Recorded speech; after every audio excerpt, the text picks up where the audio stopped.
السلام عليكم. لو لقيتيه داخل من باب مكشر او سرحان، انت بتعيط لك احاسيس ومشاعر اهو. اعملي نفسك فاهمان. بقول لك ايه، ما تترسمش عليا وتعمل الشويتين بتوعك. ايه الراجل لما بيخش البيت بيبقى مش عايز يسمع كلمه من اي حد خالص، بيبقى كلامه قليل جدا. لو طلبتي منه يغير لك لمبه او يصلح لك حاجه رد عليكي رد حاضر ماشي، ابتدينا نكذب. بس مش هيعمل كده.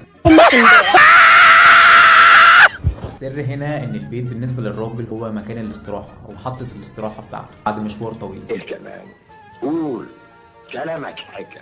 الريست بتاعنا اللي بناخده لما كنا بنطلع احنا وعيلتنا زمان راس البر، والله وحشتني راس البر زمان. الراجل بتاع الفطير المشلتت اللي كان بيعمل اندمجت بقالي كتير ما طلعتش مصيف.